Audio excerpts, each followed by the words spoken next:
மேஷராசிக்கார அன்பர்கள் அனைவருக்கும் எனது அன்பு கலந்த வணக்கங்கள். நான் உங்கள் ஆஸ்ட்ரோ சின்னதுரை பிலிமிசி கூத்தூர் பெரம்பலூர் மாவட்டம். 2024 நிகழும் மங்களகரமான குரோதி வருடம் தமிழ் மாதங்களின் 4வது மாதம் ஆடி மாதம் மேஷராசிக்காரர்களுக்கு எப்படிப்பட்ட கிரகநிலைகள் இருக்கிறது, அதனால் என்ன பலன்கள் ஏற்படும் என்பதை பற்றி இந்த காணொலியிலே பார்ப்போம். இதுபோன்ற தொடர்ந்து தமிழ் மாத ராசி பலன்களை தெரிந்து கொள்ளவும் ஜோதிட தகவல்களை தெரிந்து கொள்ளவும் நமது சேனல் ஆஸ்ட்ரோ சின்னதுரையை சப்ஸ்கிரைப் செய்து கொள்ளுங்கள், லைக் பண்ணுங்கள், நண்பர்களுக்கு ஷேர் பண்ணுங்கள். ஆடி மாதம் மேஷராசி, அதாவது ஆடி மாதத்தை அம்மன் மாதம் என்பார்கள். ஏனென்றால் நவக்கிரகத்திலே தாயை குறிக்கக்கூடிய கிரகம் சந்திரன். இந்த சந்திரனுடைய ஆட்சி வீடு கடகம். இந்த கடக ராசியிலே சூரியன் சஞ்சரிக்கக்கூடிய காலம் ஆடி மாதம். அதாவது இது கேரளாவெல்லாம் கற்கடக மாதம் அப்படின்னு சொல்லுவாங்க, ராமாயண மாதம் அப்படின்னு சொல்லுவாங்க. ஆக இந்த மாதம் சூரியன் கடகராசியிலே சஞ்சரிக்கும் பொழுது, அதாவது சந்திரனுடைய ஆட்சி வீட்டிலே சஞ்சரிக்கும் பொழுது அம்மனை வழிபாடு செய்யும் பொழுது அதிக நற்பலன்களை பெறலாம். ஆக மேஷராசிக்காரர்களுக்கு இந்த மாதம் உங்கள் ராசிநாதன் உங்கள் ராசிக்கு 8ஆம் இடத்து அதிபதி செவ்வாய், அதாவது உங்கள் ராசிநாதனும் அவர் தான், 8ஆம் இடத்துக்கு அதிபதியும் அவர் தான் செவ்வாய். ஆக உங்கள் ராசிநாதன் செவ்வாய் 2ஆம் இடத்திலே சஞ்சரிக்கிறார் இந்த மாதம் முழுவதுமே. அதாவது வாக்கு தனம் குடும்பஸ்தானத்திலே சஞ்சரிக்கிறார். அதுவும் குருவோடு சேர்ந்து சஞ்சரிக்கிறார், குரு மங்கள யோகமாக. இது ஒரு மிகச்சிறப்பான நிலை. அதாவது சுபத்துவம் அடைகிறார், உங்கள் ராசிநாதன் சுபத்துவம் அடைகிறார். 2ஆம் இடத்திலே வாக்கு தானம் குடும்பஸ்தானத்திலே குருவோடு சேர்ந்து சுபத்துவம் அடைகிறார்.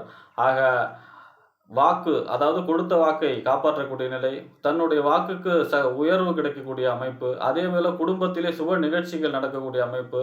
குடும்பத்துடைய பொருளாதாரம், குடும்பத்துடைய 2ஆம் இடம் என்பது வருமானம், வருமானத்தை குடும்பத்திற்கு வருமானம் பெறக்கூடிய அமைப்பு. அதுவும் குறிப்பாக உத்தியோகம் மூலமாக வருமானம், தொழில் மூலமாக வருமானம். செவ்வாய் என்பவர் சகோதரர் வழியாக ஆதாயங்கள் கிடைக்கக்கூடிய அமைப்பு, இயந்திரங்கள் வழியாக ஆதாயங்களுக்கு பெறக்கூடிய அமைப்பு. செவ்வாய் என்றால் பூமிக்காரகன், பூமி மூலமாக வரக்கூடிய வருமானம், அதாவது நீண்ட நாளாக விற்காமல் இருந்த இடத்தின் மூலமாக வருமானம்.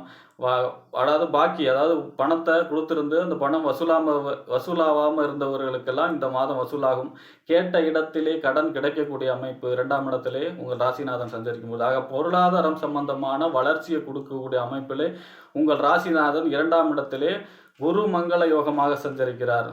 உங்கள் ராசிக்கு 8ஆம் இடத்துக்கு அதிபதியும் அவர் தான், செவ்வாய் தான். அவர் 2ஆம் இடத்துல சஞ்சரிக்கும் பொழுது குடும்பத்தில் சில வாக்குவாதங்கள் ஏற்படுவதற்கான வாய்ப்பு இருக்கிறது. ஆக குடும்பத்திலே கொஞ்சம் விட்டு கொடுத்து செல்ல வேண்டும். இல்லை என்றால் சில வாக்குவாதங்கள், சண்டை சச்சரவுகள் ஏற்படுவதற்கும் வாய்ப்பு இருக்கிறது. கொஞ்சம் விட்டு கொடுத்து முன்கோபத்தை குறைக்க வேண்டும். என்னன்னா 2ஆம் இடம் வாக்கு, செவ்வாய் சுட்டு சொல்ல, குருவோட சேர்ந்து சுபத்துவம் அடைஞ்சிருந்தாலும் கொஞ்சம் கோபத்தை குறைத்து கொள்ள வேண்டும்.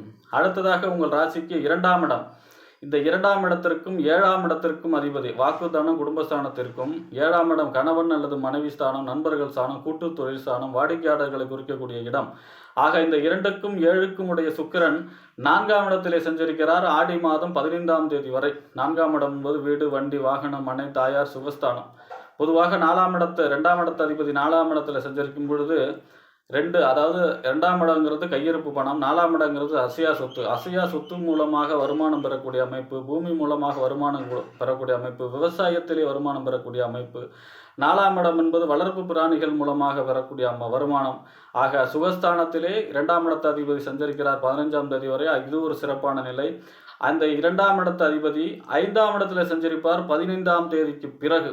அதாவது சுக்கிரன் 5ஆம் இடத்துல சஞ்சரிப்பார் ஆடி மாதம் 15ஆம் தேதிக்கு பிறகு. 5ஆம் இடம் என்பது பூர்வ புண்ணிய ஸ்தானம். 5ஆம் இடம் என்பது புத்திரஸ்தானம். 5ஆம் இடம் என்பது மேடை பேச்சு, நம்மளுடைய சிந்தனை செயல்திறனை குறிக்கக்கூடிய இடம். பதவி ஸ்தானம், விளையாட்டு ஸ்தானம் 5ஆம் இடம்.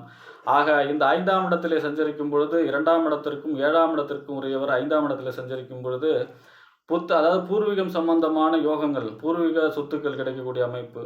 அதே போல புத்திரர்கள் உண்டாகக்கூடிய அமைப்பு, புத்திரர் வகையிலால் லாபங்கள் பெறக்கூடிய அமைப்பு, அதுவும் பெண் புத்திரர் வழியாக ஆதாயங்கள் பெறக்கூடிய அமைப்பு. பொதுவாக 5, 7 எப்பெல்லாம் சம்மந்தப்படுதோ காதல் ஏற்படும், காதலிலே வெற்றி பெறக்கூடிய அமைப்பு, இல்லைன்னா புதிய காதல் ஏற்படக்கூடிய அமைப்பு. ஏன்னா 7ங்கிறது கணவன் அல்லது மனைவி ஸ்தானம், நண்பர்கள் 5ஆம் இடங்கிறது காதல் ஸ்தானம். ஆக காதலிலே வெற்றி பெறக்கூடிய அமைப்பு அல்லது புதிய காதல் ஏற்படக்கூடிய அமைப்பு ஏற்படும் இந்த மேஷராசிக்காரர்களுக்கு இந்த மாதம். பொதுவாக 7ஆம் இடத்து அதிபதி 5ஆம் இடத்துல சஞ்சரிக்கும் பொழுது நண்பர்கள் வழி ஆதாயங்கள் பெருகும், கூட்டுத் தொழிலிலே லாபங்கள் பெறக்கூடிய அமைப்பாக இருக்கும். அடுத்ததாக வாடிக்கையாளர்கள் அதிகமாக பெறுவார்கள் 7, 5 சம்மந்தப்படும் பொழுது. அதுவும் 2ஆம் இடத்து அதிபதி 5ல் சம்மந்தப்படும். 7ஆம் இடங்கிறது வாடிக்கையாளர்களை குறிக்கக்கூடிய இடம். ஆக வாடிக்கையாளர்கள் அதிகமாக பெறக்கூடிய அமைப்பு, வாடிக்கையாளர்கள் நிறைய வரக்கூடிய அமைப்பாக இருக்கும். ஆக தொழிலிலே வளர்ச்சியை பெறக்கூடிய, கூட்டுத் தொழிலிலே வளர்ச்சி பெறக்கூடிய அமைப்பாக இருக்கும். இந்த சுக்கிரன் 2-7க்கு அதிபதி 4ஆம் வீட்டிலே 15ஆம் தேதி வரை சஞ்சரிக்கும் பொழுதும் சரி, 5ஆம் வீட்டிலே அடுத்த 15ஆம் தேதி சஞ்சரிக்கும் வரை அனுகூலமான பலன்களையே சுக்கிரனால் ஏற்படும். பெண்கள் வழி ஆதாயங்கள் பெருகும். திருமணம் சம்பந்தமான முயற்சிகள் கைகூடும். 7ங்கிறது கல்யாணம், 5ஆம் இடங்கிறது சுப நிகழ்ச்சி. ஆக திருமணம் சம்பந்தமான சுப நிகழ்ச்சிகள், அதாவது ரொம்ப நாளாக பெண் கிடைக்கல சுற்றிக்கிட்டு இருக்கவங்களாம் இந்த மாதம் பெண் கிடைக்கக்கூடிய, திருமணம் தான் செய்ய மாட்டாங்க, ஆனால் பெண் பார்க்குற விஷயங்கள்லாம் செய்யலாம். ஆக திருமணம் சம்பந்தமான முயற்சிகள் கைகூடும். அடுத்ததாக உங்கள் ராசிக்கு 3க்கும் 6க்கும் உடையவர். 3ஆம் இடம் முயற்சி ஸ்தானம், வெற்றி ஸ்தானம், இளைய சகோதர ஸ்தானம், ஒப்பந்த ஸ்தானம், கையெழுத்து ஸ்தானம் 3ஆம் இடம். ஆக இந்த 3க்கும் 6ஆம் இடம் நோய் எதிரி வம்பு வழக்கை கொடுக்கக்கூடிய இடம் 6ஆம் இடம், தாய்மாமனை குறிக்கக்கூடிய இடம் 6ஆம் இடம். ஆக இந்த 3க்கும் 6க்கும் உடையவர் யார் என்றால் புதன். புதன் உங்கள் ராசியிலே 4ஆம் இடத்திலே வெறும் 3 நாட்கள் மட்டுமே செஞ்சிருக்கிறார். பிறகு 5ஆம் இடத்துல செஞ்சிருக்கிறார். பொதுவாக 3, 5 சம்பந்தப்படும் பொழுது வெற்றி, அதாவது 3ஆம் இடங்கிறது நம்ம எடுக்கக்கூடிய முதல் முயற்சி. ஆக முதல் முயற்சி நம்மளுடைய சிந்தனையிலே உதித்து முதல் முயற்சி வெற்றி பெறக்கூடிய அமைப்பு. பதவி ஸ்தானமும் 5ஆம் இடம் தான். வெற்றி ஸ்தானம் 3ஆம் இடம், 5ஆம் இடம் விளையாட்டு போட்டிகளிலே வெற்றி பெறக்கூடிய அமைப்பு. விளையாட்டு போட்டிகளிலே வெற்றி பெறக்கூடிய அமைப்பு. நம்மளுடைய எண்ணிய சிந்தனைகள் அந்த முதல் முயற்சியிலேயே வெற்றி பெறக்கூடிய அமைப்பு. இளைய சகோதர வழி ஆதாயங்கள் பெறக்கூடிய அமைப்பு. அக்கம்பக்கத்து வீட்டுக்காரங்களால் ஆதாயங்கள் பெறக்கூடிய அமைப்பு. அவர்களுடன் இணக்கமான சூழ்நிலை இருக்கக்கூடிய அமைப்பு. புதிய ஒப்பந்தங்கள், புதிய கையெழுத்துகள், புதிய கான்ட்ராக்ட் கிடைக்கக்கூடிய அமைப்புலாம் இருக்கும்.